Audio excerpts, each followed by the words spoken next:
Stop the clock in your mind for a moment. Forget the 5-year timelines for a bridge, the decade-long deadlines for a railway line. In China, time is measured by a different metric. There, a year isn't a cycle of seasons. It's the time it takes to raise a smart city for 3 million people from the mud. A month isn't a lunar cycle. It's the time it takes to drill a kilometer of tunnel under a mountain range that would crush any other machinery. This isn't exaggeration. It's the new normal. China no longer builds structures, it builds organs. Organs of steel, silicon, and sheer will that are being grafted onto the geopolitical body of the planet, redefining the flows of trade, energy, and ideas. What you are about to witness is not a list of projects. It's an anatomy of ambition. A journey to places where geography has been declared obsolete, where deserts become ocean ports, where islands sprout up on the map by decree, and where the Earth's highest mountains are pierced by tunnels that are, in themselves, smart cities beneath the rock. Welcome to the dissection room of the future. Here, the planet is being remade in its image. The port, in the Gobi Desert, in the heart of the arid and vast Gobi Desert, where sandstorms sculpt dunes that resemble frozen waves of a yellow ocean, rises a silhouette that defies all geographical and commercial logic. 1,500 kilometers from the nearest coastline, far from the murmur of the waves and the salty air, gantry cranes rise against an infinite horizon of land and sky. Their steel arms, iconic symbols of seaports worldwide, move with robotic precision over stacks of multicolored containers that stretch as far as the eye can see, forming a perfect grid in the middle of nowhere. This is the Lanzhou Mega Dry Port, also officially known as the Gansu International Logistics Port, and it represents one of the most radical redefinitions of the concept of port in the history of global trade. Its existence stems from a geopolitical vision that transforms disadvantages into strategic advantages. China, with its historically isolated and underdeveloped western regions, faced a dilemma: how to efficiently integrate the continental interior with the bustling ports of the East Coast, and from there, with global markets. The solution wasn't to wait for geography to change, but to reinvent logistics. Thus was born the concept of the sea-land route, the operational core of the Belt and Road Initiative. Imagine the traditional journey of a container full of electronic components from a factory in Sichuan to a warehouse in Stuttgart, Germany. The conventional sea route involves a truck trip to the port of Shanghai, loading onto a container ship, and then a 35 to 45-day ocean voyage through the Strait of Malacca, the Indian Ocean, the Suez Canal, the Mediterranean, and finally Northern Europe, not to mention the waits in congested ports. It's a slow process, subject to the volatility of maritime freight rates, piracy on certain routes, and geopolitical bottlenecks like the Suez Canal. The Lanzhou Dry Port offers an alternative that seems like science fiction. That same container travels by train. But not just any train. It's an international express freight train block, a convoy of 40 to 50 cars that operates like a steel ship on rails. It departs from the coastal port of Lianyungang on the Yellow Sea and travels inland. Instead of sailing the seas, it traverses the heart of Asia, the artificial island that is an air and naval fortress. From the continental desert, our gaze must now shift to the strategic blue of the South China Sea, a body of water that is both a vital trade route and a geopolitical powder keg. Here, on submerged atolls, sandbanks, and reefs that for centuries were merely points on nautical charts marked as navigation hazards, a new geography has emerged in the last decade.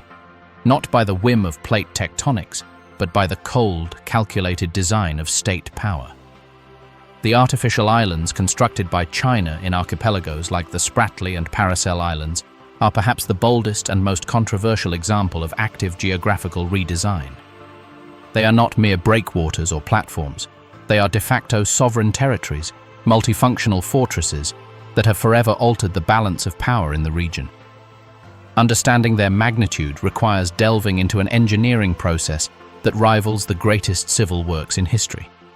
It all begins with the selection of an underwater feature, a shallow, submerged reef or a sandbank. The method is land reclamation, a term that sounds passive but describes an operation of geomorphological aggression. The primary tool is the cutter suction dredge, a marine engineering marvel. Vessels like the Tian Kun Hao, self-proclaimed the world's largest island maker, are floating factories the size of aircraft carriers. At their bow, a rotating cutter head, studded with tungsten carbide teeth, shreds coral and rock from the seabed at depths of up to 35 meters. A powerful pumping system sucks up this mixture of sediment, water, and debris, and propels it through large diameter pipes that can extend for kilometers atop floating pontoons. The destination of this sludge flow is the reef's surface. Here, the operation becomes a precision choreography. To contain the material and shape the future island, perimeter dikes are first constructed. This can be done by sinking enormous precast concrete caissons, or by using the hydraulic spillway technique, where the sand mixture itself is deposited at the edges and the water is allowed to drain, forming a natural slope that is then reinforced with geotextiles and rocks. Once the area is defined, pumping continues inside, filling it layer by layer. But wet, loose sand makes a terrible foundation. To transform this mound into a base capable of supporting the weight of a fighter jet runway or a missile hangar, an intensive compaction process is required. Giant vibratory compactors are used, machines that drive vibrating rods into the ground, removing the water and densifying the sand until it reaches a strength comparable to that of firm, natural soil. The process is slow and methodical and is monitored with real-time density sensors. The final phase is the reinforcement. The entire surface of the new island is covered with a thick layer of reinforced concrete. It's not just a simple pavement. It is a structural slab designed to withstand salt corrosion, the onslaught of typhoons, which are frequent in the area, and potentially war impacts. The Sichuan-Xizang Railway. If artificial islands represent the conquest of the sea, the planned extension of the Sichuan-Tibet Railway to Kathmandu, Nepal, embodies the epic of conquering the last great land barrier, the Himalayas. This project, currently in the advanced design and feasibility study phase with funding already committed, is not simply an extension of the existing line to Lhasa. It is a technical undertaking of such difficulty that it pushes civil engineering to its absolute limits, and a geopolitical maneuver that seeks to redefine the map of influence in South Asia. The Sichuan-Tibet line itself, whose construction is progressing despite monumental challenges, is already considered the most difficult and expensive railway line ever built. It connects Chengdu, the capital of Sichuan, with Lhasa, in the Tibet Autonomous Region, traversing some of the most extreme terrain on the planet. But the extension to Nepal takes this feat to another level. The planned route would start in Lhasa, descend south along the shores of Yamdrok Lake, and then confront the Colossus, the Himalayan mountain range, which separates the Tibetan plateau from the Indian subcontinent. The final destination is Kathmandu, the capital of Nepal, a country nestled among giants and whose economy has historically been tied to India. The technical challenges are almost mythical: altitude and hypoxia. The train will have to cross mountain passes exceeding 5,000 meters in altitude. At this height, atmospheric pressure is approximately half that at sea level, and the oxygen content is 40% lower. This affects not only the workers, who will require short shifts, pressurized camps, and a constant supply of supplemental oxygen, but also the machinery. Diesel engines lose up to 30% of their power, and electric motors can overheat due to the thin air that reduces cooling. Solutions include designing pressurized carriages and locomotives, like those in airplanes, for passenger comfort, and using turbocharging technology and special cooling systems for the equipment. Extreme seismic activity. The region lies at the collision point between the Indian and Eurasian tectonic plates, the most seismically active zone in the world. The route will cross dozens of active geological faults. This requires a top-level seismic design. Bridges will have to be built with base isolators, devices that allow the structure to move in a controlled manner during an earthquake, dissipating energy. Tunnels will need to be lined with flexible concrete segments, reinforced with steel fibers to prevent collapse due to ground deformation. Monitoring systems with high-frequency GPS motion sensors will alert authorities to any deformation in real time, allowing traffic to be stopped in the event of an imminent threat. The Photonic Highway, between the political heart of Beijing and the futuristic city of Xiong'an, unfolds a ribbon of asphalt that seems to have absorbed the very essence of science fiction. The Beijing-Xiong'an Smart Corridor is not a highway in the traditional sense. It is a 100-kilometer-long cybernetic organism, a conscious circulatory system where the vehicle, the road, and the computing cloud form a single symbiotic entity. Here, the road has ceased to be a passive substrate. It has become a distributed computer, a physical interface that senses, thinks, and reacts. The transformation begins beneath the pavement. Embedded in the concrete at regular intervals are Brillouin interferometry fiber optic sensors. These are not simple weight detectors, they are the nerves of the system. Capable of detecting microscopic stresses, anomalous vibrations, and temperature changes in the road structure, they provide weeks of advance warning of potential potholes or structural failures. Simultaneously, a dense network of inductive loops and highly sensitive magnetometric sensors monitors traffic flow in real time, capturing not only the number of cars, but also their speed, acceleration, and spacing with centimeter-level accuracy. Above this sensory bed, communication is the lifeblood of the system. The highway is covered by a mesh of 5G advanced antennas and RSUS, positioned every 500 meters. These antennas aren't just for passengers to watch videos. They create an ultra-low latency, less than 5 milliseconds communication network between all elements. This is where the connected and autonomous vehicle comes into play. The cars equipped for this corridor, a mix of test vehicles and autonomous public transport, constantly transmit their position, speed, turn intentions, and system status to the highway control center and nearby vehicles. It's a massive, perpetual conversation. The brain orchestrating this dance of data is an artificial intelligence platform hosted in decentralized data centers, edge computing, along the highway. This AI doesn't follow a rigid program. It learns and predicts. By analyzing real-time traffic flow, historical data, weather information, and even scheduled events in the origin and destination cities, the system can predict congestion up to 30 minutes in advance. Its response isn't a simple message on a variable message board. It's an active and coordinated intervention. It dynamically adjusts speed limits by lane, suggesting higher speeds in empty lanes and lower speeds in access lanes to smoothly merge traffic. It controls traffic lights on on-ramps to manage vehicle merging, and it can even automatically open contraflow lanes during peak hours, all without human intervention. The power grid that knows where energy will be needed, while the smart corridor manages the flow of vehicles. Another, even more extensive and invisible network manages the flow of modern life, electricity. China's ultra-high voltage, UHV transmission network is the largest, longest, and most sophisticated on the planet. A continental nervous system that connects the energy wastelands of the West with the voracious megalopolises of the East. But its true evolutionary leap lies not in its 120-meter high steel towers or its cables that carry 1,000,000 volts. It lies in the layer of artificial intelligence that transforms it into a network that not only transports energy, but also anticipates, optimizes, and defends it. The challenge is colossal. China has immense wind and solar farms in the Gobi Desert, far from the centers of consumption. Renewable energy is intermittent. The wind doesn't always blow, the sun sets. On the other hand, coastal cities like Shanghai and Shenzhen experience violently fluctuating demand between day and night and with peak events. A poorly designed grid would collapse under these imbalances. The smart UHV grid transforms them into a ballet managed by algorithms. At the National Control Center, an AI platform called the Grid Brain ingests torrents of real-time data. The planned and actual production of every wind and solar farm, with hyperlocal weather forecasts, the real-time demand of every regional substation, the state of charge of pumped storage hydroelectric plants, which act as giant batteries, the temperature of transmission cables, and even macro data such as the industrial calendar or major sporting events.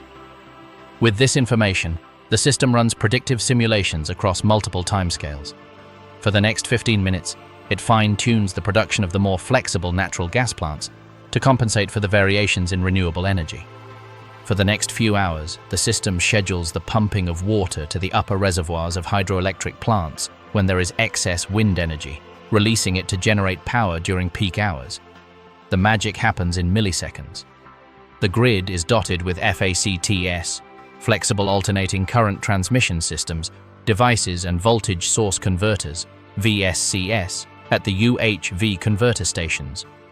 When a sensor detects a frequency oscillation, an indicator of instability, these devices can inject or absorb reactive power almost instantaneously, dampening the oscillation before it propagates and causes a cascading blackout. The metro system. That's a Swiss watch, powered by AI. Beneath the streets of Shenzhen, a metropolis that transformed from a fishing village into a technological powerhouse in 40 years, lies not just a subway, but a swarm of coordinated intelligence. The Shenzhen Metro, with its more than 500 kilometers of track, is the most automated network in the world and the ultimate laboratory for smart urban mobility. Here, 99.5% punctuality isn't a goal. It's a byproduct of a system that has eliminated human error from the operational equation. The backbone of the system is the GO-A4 trains, which operate completely driverless. But their autonomy isn't isolation, it's hyper-connectivity.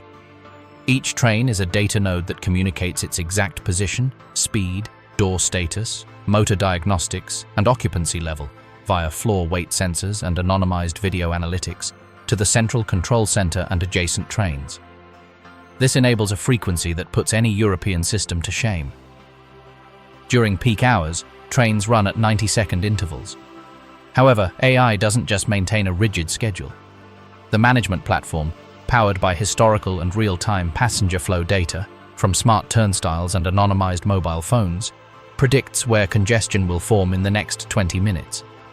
In response, it can instruct specific trains to stop a few seconds less at uncrowded stations and a few seconds longer at busy ones, or even deploy express trains that skip stations to alleviate upstream congestion. Maintenance has shifted from preventative to predictive. Ultrasonic vibration sensors on the bogies, the axle-mounted trains, thermal imaging cameras on the rails, and AI-powered sound analysis monitor wheel wear, track alignment, and the health of electrical components. The Great Green Digital Wall. At the opposite end of the technological spectrum, but equally dependent on data, an epic battle is being waged against an age-old enemy, the desert.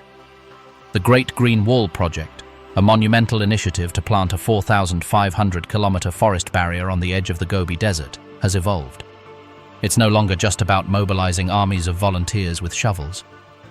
In its current phase, it is the most technologically advanced reforestation project in history, an exercise in geoengineering assisted by big data and the Internet of Things. The campaign begins with high-performance seeding drones. These aircraft, equipped with LiDAR and multispectral scanners, fly over the target area. Algorithms analyze the terrain to determine the optimal planting points, taking into account the slope, soil composition, and residual moisture. Then, the drones release biodegradable capsules into the ground. Each capsule is a work of botanical engineering. It contains a pre-germinated seed, a hydrogel that absorbs and retains water and nutrients, and a herbivore repellent. These capsules are launched with enough force to bury themselves slightly, protecting them from wind and birds. Once in the ground, monitoring takes over.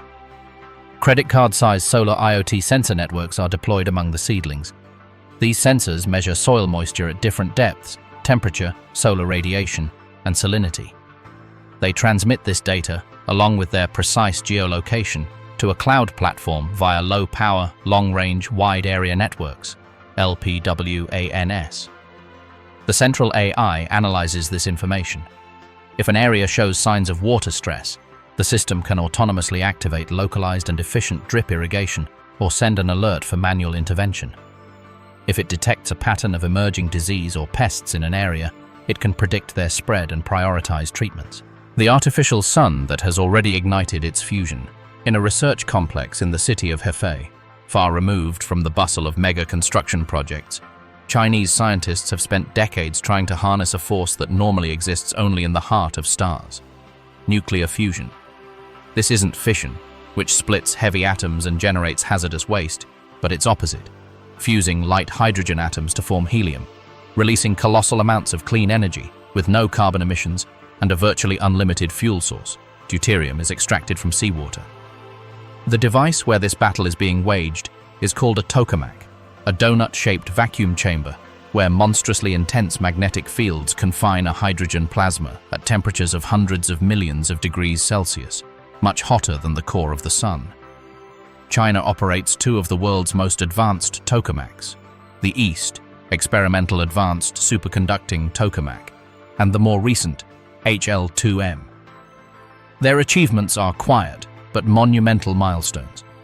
The East has broken world records for plasma confinement, maintaining temperatures of 100 million degrees for more than 1,000 seconds, almost 17 minutes. This confinement time is crucial. It is the duration during which the hot, stable plasma can generate more energy than is used to heat it. The HL2M, meanwhile, is designed to achieve plasma currents of up to 3 megaamps, approaching the conditions necessary for ignition, the magic point as yet unattained, at which the fusion reaction becomes self-sustaining, continuously releasing net energy. The race is global, with the International ITER Consortium in France as the flagship project. But while ITER, a cooperative effort often hampered by bureaucracy and delays, seeks to demonstrate large-scale scientific viability by the 2030s, China is pursuing a parallel and more agile strategy: the Great Underwater Wall of Fiber.